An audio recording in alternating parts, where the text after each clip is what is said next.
kiɗa on the beat. Tushen farin ciki mene ke sa farin ciki? Soyayya ne. Bakin ciki mene ke kauda bakin ciki? Shi ma so ne. Farin ciki mene ke sa farin ciki? Soyayya ne. Bakin ciki mene ke kauda bakin ciki? Tushen farin ciki shi mai kawar da bakin ciki ne. In ka'ida ce batun da na yi yau hakun ne. Idan ka so aka so ka to hankali na ka zai kwance. Ku bani amsa mene wannan kuce da ni so ne. Tushen farin ciki mene ke sa farin ciki? Soyayya ne.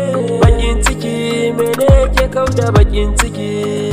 Tushen farin ciki mene ke sa farin ciki? Soyayya ne.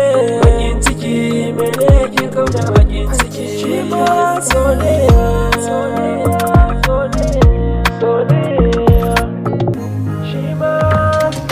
Ka ɗauki mai sanka ya fi ka ɗauki mai kinka. Ka ɗauki mai sanka ya fi ka ɗauki mai kinka. Ka ba shi yardarka kada ka bar shi ya yi kuka. Ka ba masoyi ruwa da shi ne ake bayin shuka.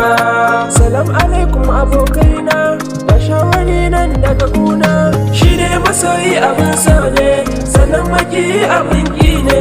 Ina fatan dai kun gane. Ka ɗauki masoyi ka ba shi kula kar da ka bar shi cikin matsala. Du daɗi kuma du wahala. Jino mata nuna sanar Laila soyayyar su ta ba da kala. Tarihi ya yi batun su jina Romeo Juliet sun bi bayan su. So ne tushen dukkanin walwala. In an sauka da gaske kai hamdala. Wanda zaɓen duhun dare a kula. Ma'anar so kwantar da hankali. A soyayya ka zama adali. Ka bi ta sannu a hankali. A cikin ta ku sai ka yi tattali. Sai ka ci ribar soyayya. Tushen farin ciki mene ke sa farin ciki? Soyayya ne.